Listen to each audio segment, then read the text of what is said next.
Ex-wife who cheated and abandoned our family years ago shows up at my door with another man's kid, wanting to be a family again. I slammed the door in her face. Some context here. My ex-wife Angela, 36, and I, 37, male, had met when we were in our mid-20s, when I was around 24. We were working at the same firm and that's how we met. After being in a relationship for 2 years, we got married and within 3 years of our marriage, we had 2 daughters, now 9 and 7 years old. The second pregnancy was unexpected and she wasn't happy about it, but she didn't terminate it, even though I had told her that it would be okay with me if she did. Since I didn't want to put her through anything that she didn't want. After our first daughter, things were still great between us and we were as in love as we could be. But that changed after the second pregnancy. She became really moody and irritable and constantly picked on me or our eldest. But I just figured that this was because of all the hormones and stuff and tried to make my peace with this new version of Angela. We thought that this would change after a while, but things just got progressively worse and my daughter and I learned to walk on eggshells around her. I was taking care of everything, even though she was supposed to be a stay-at-home mom. She had quit her job of her own volition after our first kid and did all the work around the house along with taking care of our eldest while I worked, until she got pregnant for a second time. We had to hire a housekeeper while she was pregnant because she said that she was too tired to do the work around the house along with looking after our kids. I agreed, even though it was slightly out of our budget since I wasn't earning enough at the time. I agreed to hire a housekeeper because I didn't want to inconvenience Angela, especially while she was pregnant. I assumed that she would return to looking after the house and kids during the day after our second daughter was born. Also, let me just make it clear that I wasn't one of those husbands who didn't do anything around the house after coming back from work. I did whatever I could to help out, even though I used to be exhausted from working. After she gave birth to our younger daughter, I thought that she would take a few months but then she would bounce back and we could go back to our normal lives. But several months passed and she showed no signs of changing. She remained just as cranky and irritable and refused to do any work around the house. She would just sit at home all day and watch television. She didn't even play with the kids or anything and would pay our neighbor to take them out to the park occasionally. I don't mean to sound resentful, but I did feel that way because I was slogging at work, day and night. And she wouldn't even do the bare minimum at home. It was also proving quite expensive for me to pay for a housekeeper to do all the cooking, cleaning, and other miscellaneous household chores. I had to take care of all the other expenses as well and I wanted to save money for our daughter's future too. That was becoming almost impossible because Angela refused to help me out in any way. So after almost 6 months since our younger daughter's birth, I decided that we couldn't go on like this and I had to talk to Angela. I knew that this was going to be a difficult discussion, so I asked my parents to watch our daughters for one day and they agreed. That day, I sat Angela down and I told her that I knew she was tired after 2 pregnancies but I needed her to help me out here and work with me. I explained to her that having a housekeeper was becoming too expensive for us and I needed her to honor her word and go back to doing at least some of the household chores, so we could renegotiate and lower the housekeeper's salary and save some money. She was opposed to the idea and said no to it instantly because she said that she was too busy watching the kids do any of the work around the house and that I should start earning more instead of making up excuses and blaming her for my financial condition. I tried to tell her that I was doing my best already, but she had to do her best as well if we wanted to make this marriage work. I also brought up how she wasn't really looking after the kids. Because as far as I knew, she would just let them watch television with her and they would sit with her for hours while she watched tacky reality TV. This is what the housekeeper had once mentioned to me conversationally. I soon realized that bringing that up was a huge mistake because she flared up and accused me of spying on her through the housekeeper. She went on a tirade against me after that and said that she was not going to stand this anymore, that she was done being pushed around by me and being forced to do all the work while I did nothing except sit at a desk for a few hours every day. She then told me that this was my fault, that I couldn't afford to have a housekeeper and that it was a shame that I had to beg her to help me out since I was supposed to be the man of the house. It was all really illogical and she was just grasping at straws to somehow make it seem like there was nothing wrong with her not doing anything all day. And I was the crazy one for expecting her to actually contribute and pull her weight around the house. We ended up getting into a massive fight and she called me a loser who couldn't afford to be with a woman like her anyway. And I retaliated by calling her a lazy cow who had already failed at being a good mother, given how scared our eldest daughter was of her, and now she was failing at being a wife as well. That remark really got to her and she shoved me really hard. I lost my balance and fell back on the coffee table very hard, shattering the glass and hurting myself. I had to be rushed to the ER and she kept apologizing to me and crying throughout. Luckily it was just my back that was hurt and it was all just surface level injuries, but I could have seriously hurt myself and I didn't trust Angela anymore. I told her that she had to move out because I didn't trust her around kids since there was no telling when she might lose her temper around them and end up hurting them as well. I told my parents to take care of our daughters until Angela was there, and for a week, she kept protesting and said that she would never let this happen again, but I just didn't trust her anymore. I almost filed for a divorce, but she begged me to give her a chance, and by the end of the week, we had come to the conclusion that she was going to go live with her parents for some time and undergo therapy. Only when she had been given a clean chit by a medical professional would I allow her to move back in with us. There was obviously something very wrong with her because happy people don't act that way, but she was willing to work on it and get better. I also didn't want my daughters to grow up without their mother, so I agreed not to get divorced just then and give our marriage a second shot. We were also getting marriage counseling while we were living separately, but eventually, it all turned out to be useless because she ended up cheating on me. My parents had moved in with me to help out with my daughters while Angela was living with her parents. We went to marriage counseling sessions weekly and things seemed to be getting better for a while. I was also in touch with her therapist, who told me that she had been suffering from postpartum depression, but she was getting better. One of her symptoms had been intense anger issues, which she didn't have before. But it got way out of control when she shoved me, and that was a wake-up call for both of us. This went on for almost a year, and around the 6-month mark, I even allowed her to visit our daughters under my supervision. She was slowly becoming her old self again, and I was glad to see that. It finally felt like our situation was improving and we could actually make it work. But then all of a sudden, she stopped coming to our counseling sessions without any explanation. She also stopped responding to me, but I knew that she was making progress since her therapist kept me updated. It didn't make sense to me, and for weeks, I kept trying to talk to her, but she would just blow me off and say that she wanted some time to herself.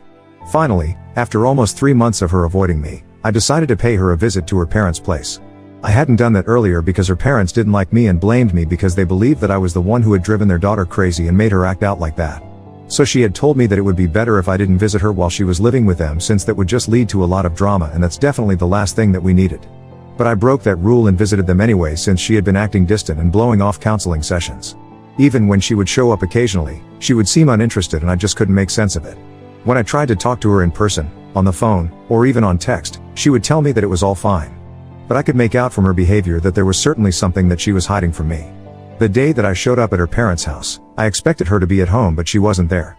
When I asked her parents where she was, they told me that they weren't allowed to tell me and slammed the door shut on my face. I could tell that they were enjoying this, and I had a bad feeling about it, so I decided to call Angela while standing in front of her parents' house. I tried calling her several times, but she didn't pick up, and I was getting more and more paranoid by the second, so I decided to sneak around the house and somehow get inside by myself.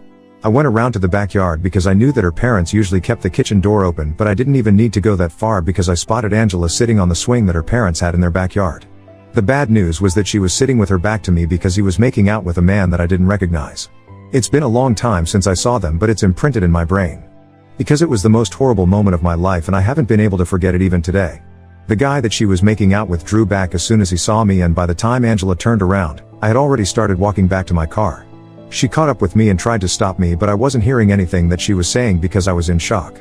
She tried to grab me, but I shook her off and told her not to touch me, so she didn't, and I went back to my car and started driving back home. I blocked her everywhere as soon as I got home so she wouldn't have a chance to explain, and told my parents that I wanted them to look for a lawyer for me, and informed them of what I had just witnessed when I visited Angela's parents' house. I didn't see her or hear from her until we had to meet with the court-appointed mediator for our divorce settlement. I had pretty much turned into a robot by that point and was just functioning for the sake of my daughters, but I had completely shut down emotionally. I didn't feel anything even when I found out that Angela was terminating her parental rights because she had made up her mind that she didn't want to be with us anymore. That she wanted to be with the guy, let's call him Sean, that I saw her with the other day. He was her childhood friend, and while they had grown apart after high school ended, they had reconnected when she moved back in with her parents, and she had apparently fallen in love with him. Her parents also supported this, which is probably why they had been right about her making out with him in their backyard despite being a married woman with 2 kids. Apparently, they had always wanted her to end up with Sean, and they were happy that Angela was finally choosing herself and her own happiness, as if she had ever been capable of doing anything other than that. The divorce was a long process because even though she had been cheating on me, she still wanted to qualify for alimony.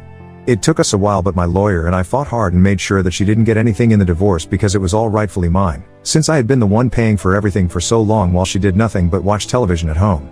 It has been 5 years since the divorce finally came through, and we succeeded in our goal to make sure that she walked away with nothing.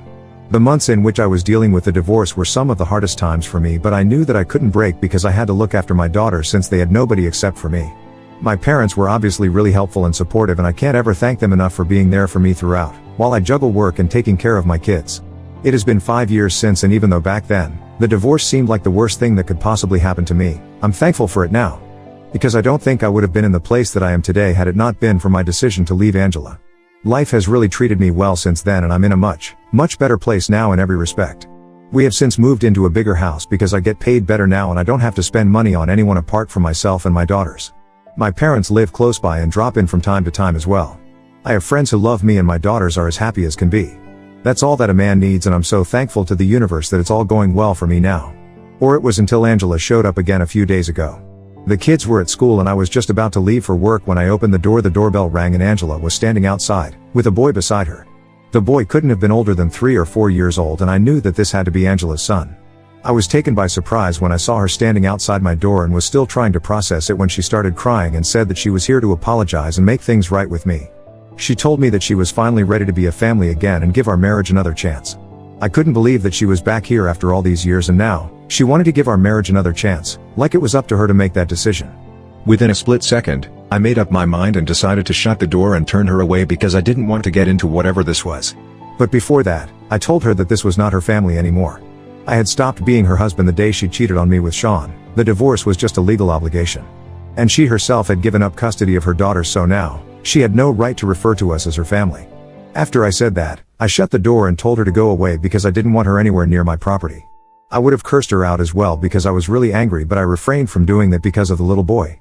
I could hear her wailing outside my door for a couple of minutes after I shut her out, but I decided to ignore it, and once I made sure that the coast was clear, I went off to work. I tried really hard not to think about it because that would just weaken my resolve, and I couldn't afford to let that happen. I almost succeeded in forgetting that Angela had even showed up at my house. But as soon as I came back home from work, I received a call from my parents demanding an explanation as to why I had turned her away. They told me that Angela had contacted them after I turned her away and shut the door on her face, and she had been devastated. My parents said that they were the ones who had given her my new address and told me to visit me since she was in the process of getting divorced from Sean and finally had a chance to make things right with me. They told me that Angela had reached out to them about a month ago and this had been in the works for quite some time. My parents believed that it was about time that I thought about my kids because my daughters needed a mother and there was no better mother than Angela. So they decided that she deserved another chance and told her where to find me and what to say to me. I got really mad at them because it was not their place to forgive her and decided to give her another chance without even asking me if I would be okay with that. It could have been really bad if the kids had been at home, and it was really reckless of them to pull something like this. So I told them off, but they refused to acknowledge that they had made a mistake because they had helped me during my divorce by taking care of the kids. And even now, occasionally, they do look after the kids and they believe that whether or not I wanted to patch up with Angela was up to me. But they had an equal right to decide what was best for the kids and I couldn't take that away from them. I thought it was ridiculous of them to believe that because at the end of the day, they were my daughters and not theirs. And while I respected them and would always be thankful for what they did for me during my divorce, I don't think it was their place to let Angela back into my life again. We got into a bit of a fight, but they told me that I was the one who was out of line here and was being selfish by not giving Angela another chance. They told me that they had done their due diligence and were sure that she was a different woman now and deserved to be a part of my daughters' lives, even when I reminded them that she had signed her rights away. They said that it was insulting that I believed they would put my daughters or me in harm's way and accused me of ruining their lives by being too arrogant to accept that they needed their mother. It's been a few days now and I don't think I was out of line or selfish because I've thought about this a lot. Ida for not giving my ex-wife a second chance at being a mother? Update 1. About a week has passed since Angela showed up at my door with her son, and recently I found out the truth about her relationship with my parents.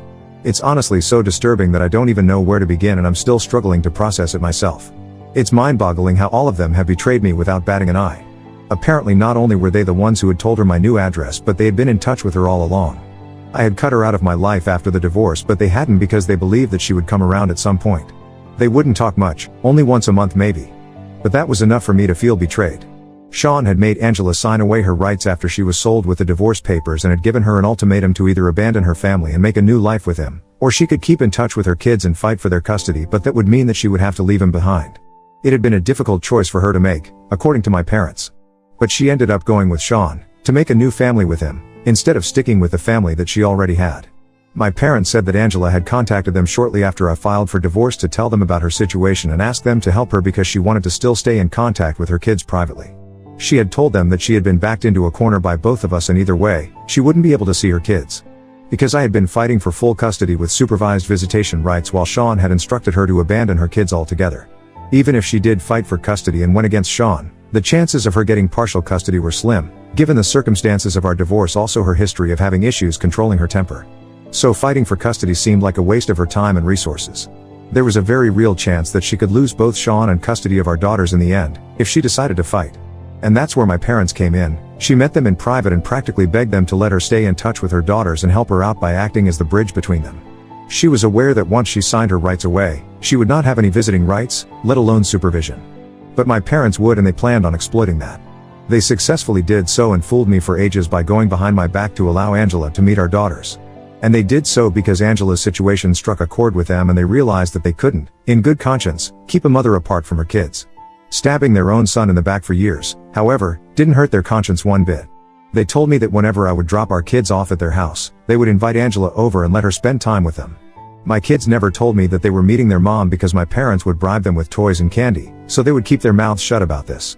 Anytime I would ask them about what they had done at their grandparents' house, my daughters would tell me that they played games with my grandparents and their friend. I always assumed that they must be talking about my parents' actual friends whom I already knew, but apparently, that's what my parents had told my daughters to refer to their mother in case I asked them about their day. I couldn't believe that my daughters had been lying to me as well, but I forgave them because they're just kids. And also because Angela and my parents had really manipulated and intimidated them into keeping quiet. After I learned the truth from my parents, when I asked my daughters if they had been meeting their mother behind my back, they started crying and told me that they couldn't tell me because they would be punished by God if they did. So Angela and my parents must have really drilled it into their heads that there would be dire consequences if they told me the truth, and that's why they had been so secretive and vague all along. I also felt like a terrible father for never asking my daughters which friends of my parents they were spending time with, because it just as easily could have been someone else. Someone more dangerous than Angela, and I never would have found out. But I'm going to put an end to it now since I'm getting a restraining order against all of them. I already have written proof of this, since my parents sent an email to me to tell me the truth, a couple of days after my fight with them. They had believed that the email was going to make me realize how desperate Angela was to remain a mother to her daughters, without losing the alleged love of her life. And that would somehow make me forgive everyone involved, but all that it did was make me realize that everyone here was a nasty little liar and I couldn't trust anybody anymore. It's also ironic how Angela signed away her parental rights and had to resort to meeting our kids in secret like it was a crime. All because Sean didn't want her to have any contact with her previous family. And he was supposed to be her one true love, but now, even they were getting divorced, and all that turned out to be for nothing. They even had a son together, but according to my parents, Sean wanted nothing to do with her or his kid now because he had received a job offer and was moving away in a couple of months. Angela had started working again recently and their son had started kindergarten here, so she didn't want to move with him, which is why they had been fighting for a long time. It had finally all come to a head 3 months ago when Sean told her that he was done and he was taking that job and moving out. He didn't have any interest in being a family man anymore because it clearly meant that he would have to sacrifice his own future and happiness just to make her happy, and he wasn't ready to do that. This was all meant to make me feel sorry for Angela, but the only purpose that it served was making me feel like justice had finally been served. I have already spoken to my lawyer and the petition for the restraining orders has been filed. My daughters and I have also had a proper discussion about all of this, and I have told them that moving forward, they will never be seeing their grandparents or their mother again. And they seem to be okay with it for now, but we are still going to go to therapy and try to work things out. Because I'm sure that this is going to be difficult for them and probably has been quite difficult for them for the past 5 years. But this all ends now. Update 2. Hey, guys. Thank you so much for all the concern and support here. I'm really grateful that so many people have been sending lovely messages and blessings to my daughters.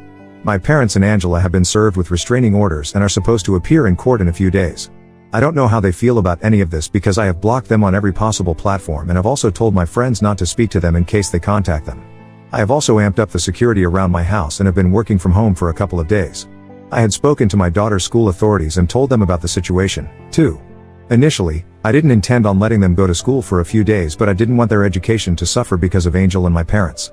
So now teachers are supposed to keep an eye on them and not let anyone apart from me pick them up after school. I'm doing everything in my power to make sure that they can't get to us because I'm sure that they will try. So far it's been good, and I'm hoping that after we get that restraining order, they still continue to stay away. Update 3. Hi. So this is going to be a really short update, but we got that restraining order, and for the next 5 years, all 3 of those maniacs are going to have to keep their distance from me and my daughters. Unless they want to face terrible consequences, obviously. I'm still keeping all the security measures that I took in place for a while because the last I saw them, they looked really pissed and I don't want to risk anything. My daughters and I are attending regular family counseling sessions, and I think that we are going to make a lot of progress in the coming few months. We have already made considerable progress. Honestly, all I want now is for my daughters to be happy, and that's it. So please keep sending us your best wishes, we need it.